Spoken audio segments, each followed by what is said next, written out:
Jeremy, were you the ride operator responsible for checking people's seatbelts on the day Jane Nix died? Yes, I was. And that meant making sure everyone was properly buckled? Yes. I assume that before that day, you might have failed to do that on occasion. Check to see people's belts were on right. No, sir. Never? Not once? No, sir. I was careful to follow our roller coaster safety procedures at all times. That meant checking everyone's seatbelt. We talked to your former coworkers.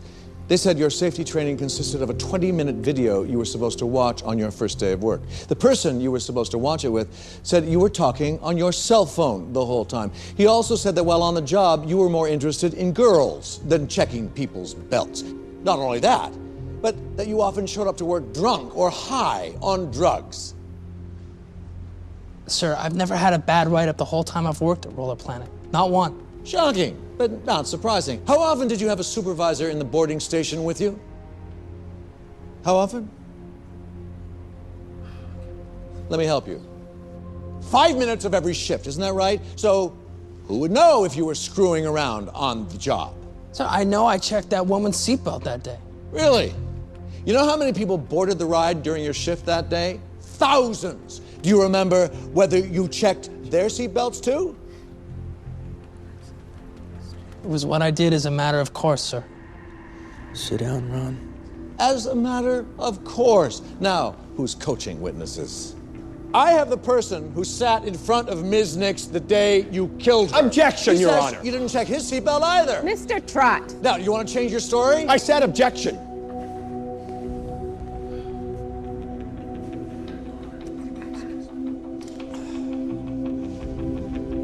Tell our paralegal to get back to work. You have to pull that trick in every case. Why not? It works every time. Maybe too well. They're gonna blame Jeremy for this whole thing.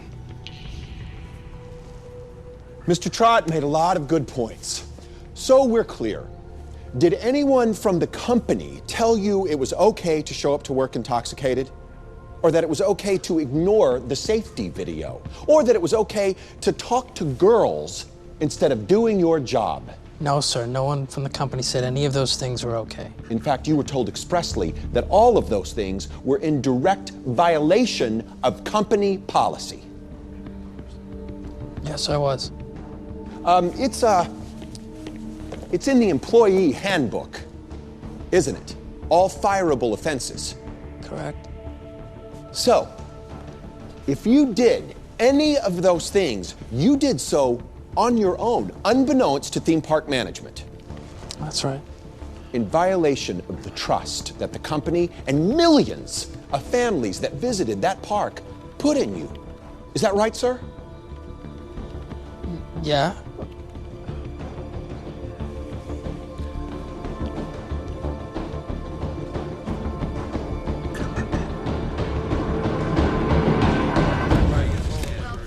Thanks for opening the door so I could dump on the ride operator, Ron. It's nice to know I can always depend on your utter lack of proportion.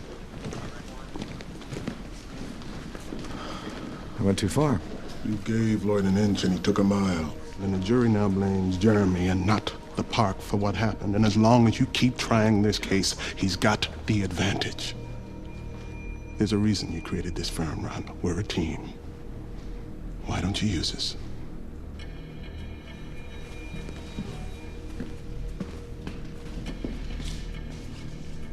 Let's refocus the jury on the theme park as the wrongdoer. We need to show this was corporate negligence through Odell, the company's CEO. Ron, come on.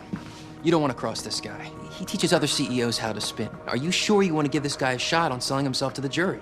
He's a self-made businessman. Juries love that. He hasn't lost a case in which he's testified. He's smart and very smooth. We have smart and smooth, too. Tom, he'll do the cross. Use this. The employee handbook. Check out the introduction. Odell wrote it.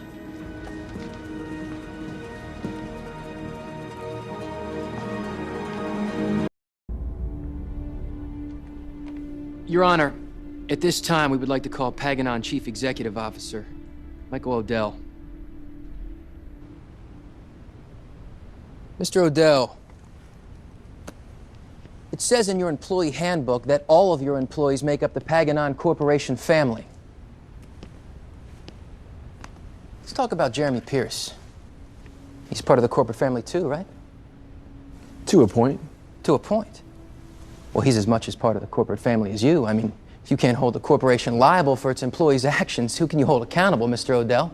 The corporation is responsible for implementing policies that are supposed to ensure customer safety. Whether employees like Jeremy choose to ignore those policies is oftentimes beyond our control. Okay. Let's talk about those things that were within your control. Things you did before the accident.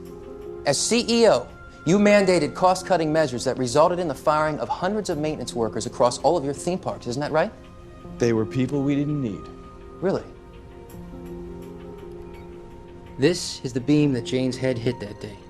These photographs are proof it was falling over time. Do you think a few more maintenance people would have kept that beam from falling? I would never put financial considerations above the safety of the people who attend our parks. The ride is 20 years old, and yet its safety features have never been upgraded. Not once. The ride still uses manual seatbelts instead of over-the-shoulder restraints. Why? Customers told us they liked the vintage feeling of seatbelts. We still have safety measures in place. The control panel on the ride signals when a belt is unbuckled. A light is supposed to flicker. So why didn't you install a mechanism that prevents the train from moving unless all of the seatbelts are properly buckled? That train can still run even if that light is flickering. We relied on our employees to act properly on the ground, to monitor the control panel we had. Well, I'm talking about your actions now, Mr. Odell. Not Jeremy Pierce's.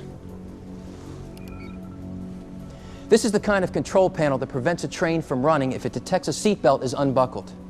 You knew that such a panel existed prior to the accident, didn't you, sir? I was made aware of such a panel, yes. Right. By one of your senior managers, who told you it would be safer to use this kind of panel instead of the panel you had. Why didn't you install it? I don't recall. Let me refresh your recollection. I have the minutes from a recent Paganon shareholder meeting at which you spoke. During that meeting, you said that, quote, containing costs and maximizing shareholder profit were your highest priorities. That's what a CEO does. It's my job. A nickel.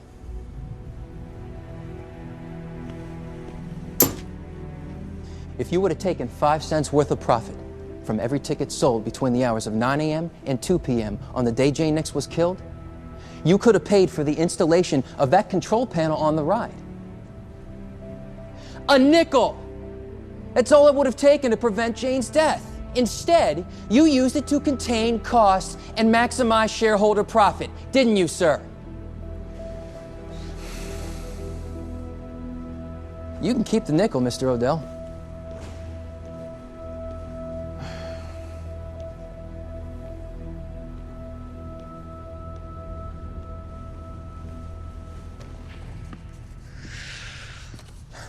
What is taking the jury so long?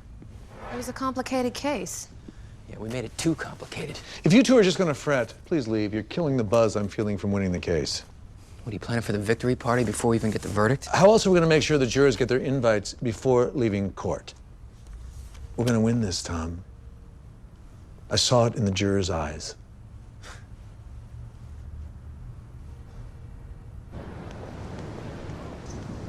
Maybe they're taking so long because they screwed up. Yeah, probably. That's not why. You were perfect.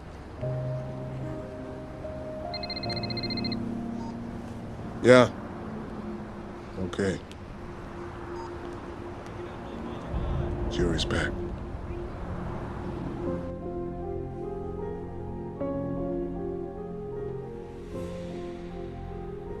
The clerk will record the verdict. In the matter of Mary Nix versus Paganon et al., CACV 0601011. How say you?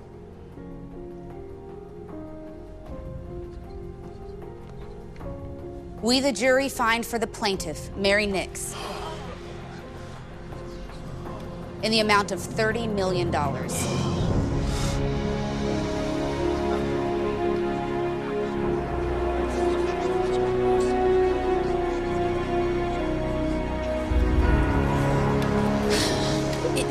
They believed us.